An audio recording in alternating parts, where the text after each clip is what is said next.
I just want to interrupt you because I was paying attention to you, but as I'm speaking, I can actually hear the sound of explosions in the distance behind me, and of course, in the broad area of Tel Aviv, you do have Israel's Iron Domes that do intercept missiles that come in from the Gaza Strip. But I have heard in the last actually 2 to 3 minutes, about 7 to 8 explosions in the distance. Alan, this is every evening in different parts of Israel since these clashes have begun. But I just wanted our audiences around the world to get a sense of what it actually means to live with this shadow. There are safe shelters in most people's homes.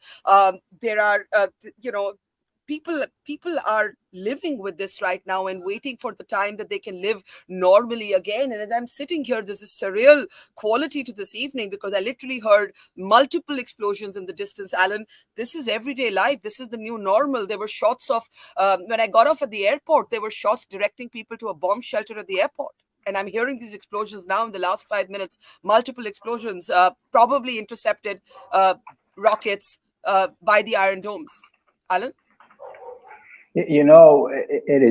First of all, it's since 2005. Israel left Gaza completely in 2005, and then a year after Hamas took over. And since then, they're shooting rockets on civilians in Israel. And it's astonishing that the international community, again and again, is questioning our need to act against it.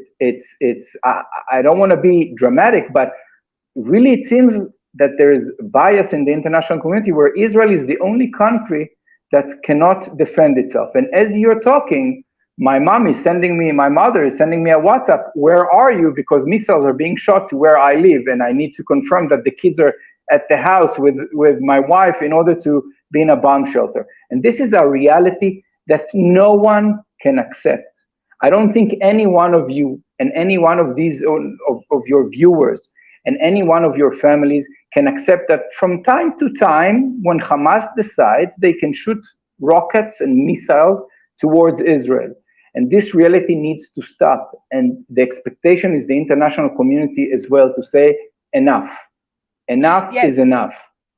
And I have to say that I have covered conflict before, but never a conflict where in your residential life, you have actually rockets and, I've covered multiple wars, but usually the war zone is isolated or separate from the daily lives of people. But here we do have the warning sirens that are now blaring in the Tel Aviv region from where I'm sitting. I don't blame your mom for what's happening to you, Alan, because although I like to think of myself as a battle-hardy reporter, every time you hear an explosion, there's something in you that does jump just a little. And in the last few minutes, as I said, we have heard multiple explosions in the broad Tel Aviv region, sirens going off. These are missiles that are being directed, obviously, from the side of Gaza towards the Tel Aviv region, where the Iron Dome is probably intercepting them. More in a moment, but just actually we're getting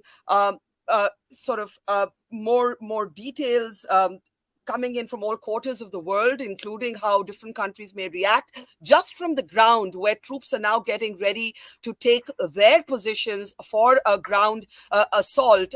I spent the day near the Gaza border